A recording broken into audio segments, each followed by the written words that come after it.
que vous croyez encore en la souveraineté du Québec? Est-ce que vous croyez que c'est l'option, justement, qui est encore oui. d'aujourd'hui? Oui, j'y crois. Au goût d'aujourd'hui. Oui, oui. J'y crois encore. Moi, il ne faut pas oublier une chose, là. Jusqu'au moment que je me présente en 89, donc j'ai à peu près à ce moment-là, là, 55, 54, là. Et je suis pas indépendantiste. Je suis très nationaliste à ce moment-là.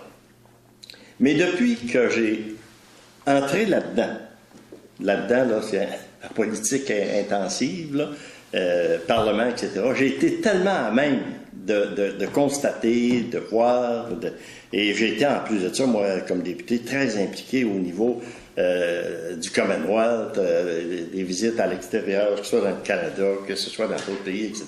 J'en ai tellement vu, là. Aujourd'hui, là, je suis un inconditionnel que la souveraineté du Québec doit se faire. Je déplore, ça n'est un autre élément, ça, quand je parle de Pauline et de Legault, que Legault dise, il dit, moi je vais aller en politique parce que le Québec ne marche plus. Aïe aïe. Un instant, là. Moi, Legault, je vais le faire marcher.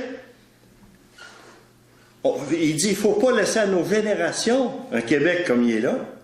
Il dit ça. Personne ne relève ça. Dans la même phrase ou la phrase suivante, là j'image, il dit l'option de la souveraineté, j'y crois. Mais pas pour les 15 ou 20 prochaines années. Ce sera nos enfants et nos petits-enfants qui s'occuperont de ça. Hey! Puis il n'y a pas un journaliste qui relève ça. Incohérence totale. Moi, j'y crois. Maintenant, quand vous dites qu'au Québec, il y a entre 30 et 35% à l'heure actuelle, sans qu'on ait quand même parlé plus qu'il faut dans les dernières années, c'est entre 2 millions et 3 millions de personnes, ça. On ne peut pas traiter ça comme si de rien n'était. Et c'est pas vrai que c'est un animateur de télévision qui va venir me dire « foutaise la souveraineté du Québec ». C'est pas vrai.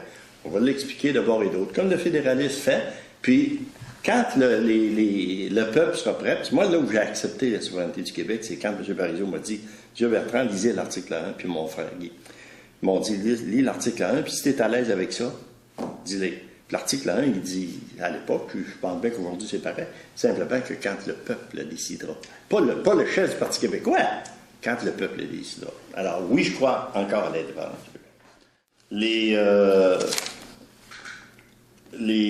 Les départs des chefs, où j'ai été très très proche, puis que je connaissais tellement bien, les départs des chefs, à chacun des départs, moi, ça m'a fait mal, très mal. Je dis dans le livre que M. Parizeau n'aurait jamais dû quitter. Pourquoi je dis ça? M. Parizeau a été un bon premier ministre. M. Parizeau était un bon chef du Parti québécois. M. Parizeau n'était pas contesté. Et pour moi, c'est pas la déclaration du soir du référendum. Il a juste dit que tout haut, que bien du monde pensait tout bas. Et personne, à part quelques personnes, je ne voudrais pas dire personne, mais pas beaucoup, qui dès le lendemain, il faut qu'il quitte. Non. Mais au Parti québécois, et les gens ils voulaient le garder. Alors, le départ de M. Parizeau m'a fait mal, mais il a fait mal à la population. Si M. Parizeau était resté là, Lucien Bouchard était resté à Ottawa, on ne serait pas en tout dans la même situation là, des dernières années.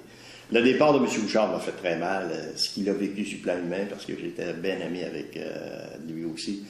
Dans le cas de Bernard Landry, c'est la façon dont, justement, des gens à l'intérieur du parti ont signifié à Bernard qu'il fallait que ça en aille.